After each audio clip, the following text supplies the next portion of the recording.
Earl Spencer has lifted the lid, and boy has he lifted the lid, on one of England's most exclusive boarding schools. He's detailed the physical and the sexual and the psychological abuse that he suffered during his time there relatively recently as a pupil in the 1970s. An experience so traumatising that it's taken him pretty much until now to speak out. It's all accounted for in his new memoir, A Very Private School, in which Charles recounts the trauma of being sent away to Northamptonshire, to the boarding school, Madeley Hall. He was only 8 years old, and the day that he was sent away has stayed with him forever, and what happens next has stayed with him forever. Good morning to you. Morning, Susanna. The school was called Madeley. It's an ironic name because they weren't making anything very well. In fact, they made you ill, didn't they? Yes, it was a tough school. I think what Richard alluded to, it's not that long ago, but it's a very different setup to what I understand the school to be now.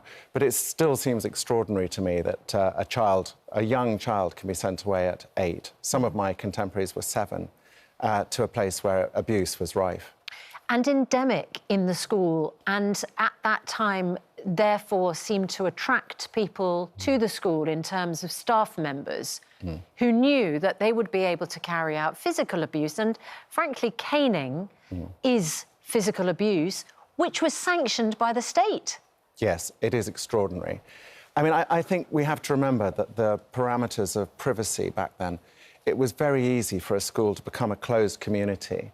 There was no landline. We had no access to a landline. No. And our only communication with our parents was a weekly letter home on a Sunday morning, which was read by members of staff to see there was nothing tricky in it.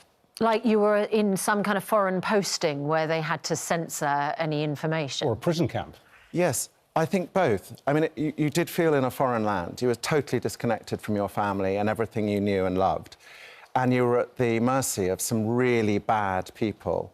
There were 3 or 4 male members of staff who were, well, they were paedophiles and sadists. And even some of the female members of staff were in the same boat. And you were just left with nobody. There was no figure who I could go to and say, I'm feeling lost or abandoned. You mentioned female members of staff. That was the thing in the book that really took me aback, because we're all accustomed to hearing stories about male teaching staff abusing either sexually or with canes or whatever their pupils, but you hardly ever hear of women members of staff doing it. But that's what happened in your dormitories at night. This particular young woman, what, 19, 20, something like that, would sneak in after dark and abuse you. Yes. Sexually. Yes, I was 11. I try and explain this to people. People think, oh, lucky you, you know, you're seduced, but not at 11. You're a child. And if you reverse the genders, if I told you, Richard, that a girl of 11 was molested by a 20-year-old man, you would be utterly appalled. And the devastation of that, you know, I was so caught up in the emotions, and being a child, I didn't really know what was going on. I was going to ask you, what did you think was happening? I think I knew it was wrong. Right. I thought it was very exciting to have somebody female who was interested in me, because it was a place without any form of maternal warmth or kindness. The main senior female member of staff there was absolutely horrible. So to have a younger female who seemed to... Well, she was grooming us, you know. She would groom me and give me grapes and biscuits and then come back for sexual things. And, you know, it's very hard to talk about, actually, but the point is, I couldn't get my head around it. It did really mess up a very deep part of me. And there was a perversion in the sense that you were instructed as children to address every female member of staff as please. Yes. That was the name that you had to give every female member of staff. Something so sick about it. There are lots of rituals with this school that are so strange. One of them is lumping all the female members of staff as please. It's just so odd to remove their identity. Another was that we had drill every morning, sort of physical drill, like in a barracks, doing exercises under supervision in a military sort of camp way. Also, we had to fight after tea every day, you had to pick somebody and fight them aggressively. It was called ragging. It's a very strange... All the culture there was, when I look back on it now, just extremely odd. And excuse after excuse was found by, in particular, one male member of staff to cane boys. He clearly gained sexual gratification from that because of what people like you witness in terms of his arousal. Yes. I think the whole school was based around delivering to that senior member of staff 6 or so boys' buttocks every evening. Oh. And he would cane 5 strokes parallel, drawing blood, and then send the 6th one across the other 5. And I have friends now, I'm 59. A friend who's my age still has the scars on his buttocks from 1977. I'm so sorry. It is. The book, A Very Private School, I have to, it's a contradiction, really, because it is beautifully written. You write beautifully. You're a wonderful writer. But it is describing these horrific, stomach-churning events, abuse. When you sat down to... first day you sat down in front of your laptop to say, here we go, what was your intention in writing the book?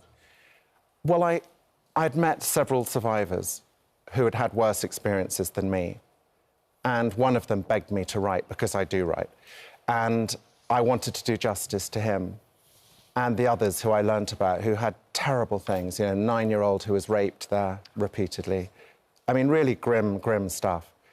And so I thought, I've got to do the right thing, record this, almost as a piece of modern history, but also to do justice to their individual tales. So this isn't about me. I'm the way into a story of very dark abuse.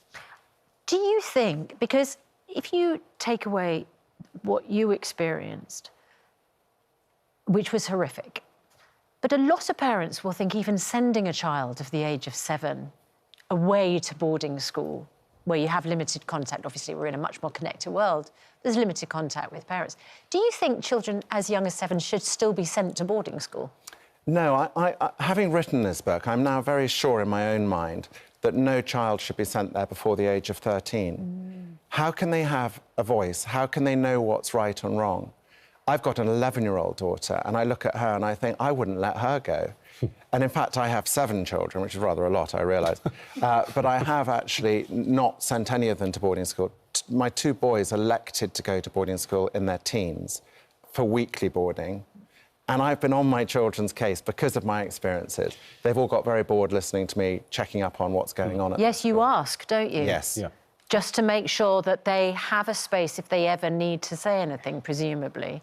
Back in the 70s, it wasn't normal from the background I came to have a conversation with your parents. I know that sounds very odd to people now, but we didn't talk about things. It was too awkward. So I think a lot of parents didn't know. Some knew that they were sending you to a brutal place, which they thought would be good for you long term. It would toughen you up. But you were sending your children to live with people who you knew nothing about. And they could be very dangerous indeed. There was also, I think, an acceptance of the power of authority, wasn't there? I mean, I didn't go to boarding school. I went to a boys' grammar school where I was viciously caned, and without question, with sexual motive, by a male and a female member of staff. They did it together. She watched while he did it. And at the time, I was at your age, I was 11, I didn't realise what was going on. I knew I was being caned, and it was agonising, and I was scarred for about 4 years after that.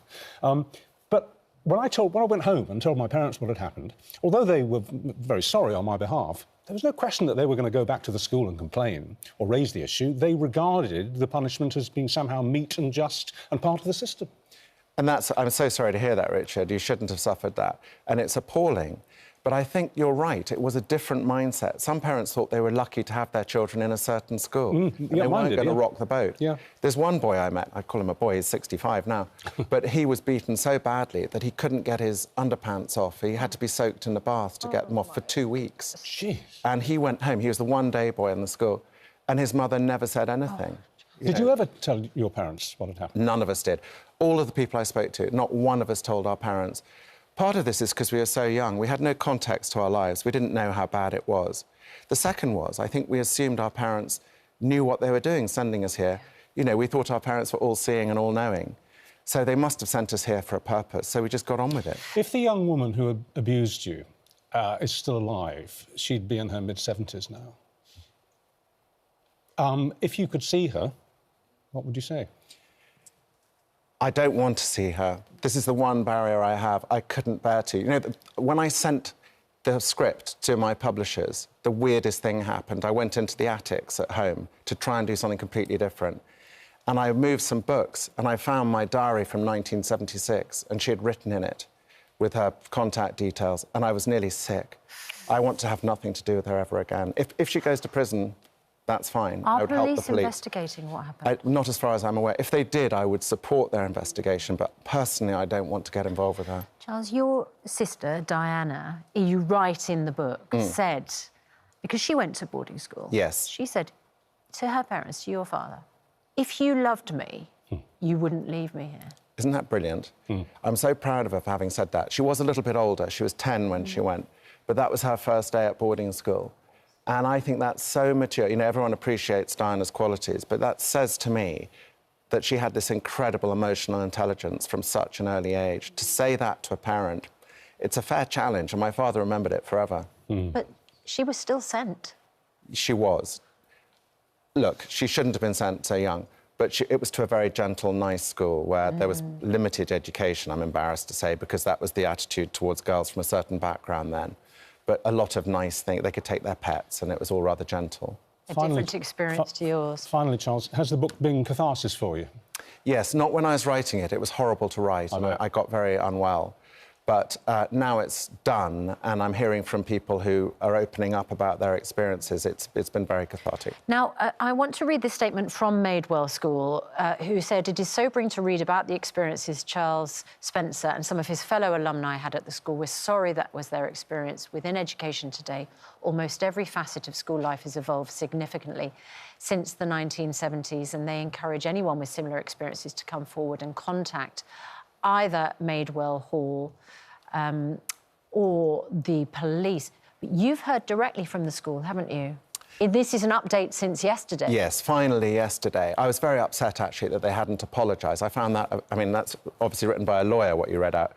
But the headmaster wrote and said how devastated he was to read it. And that's much, much more meaningful for me, because to have a school acknowledge how awful it was, and it was awful for a very long time, it isn't now, I think is helpful for everyone who went there, not just me.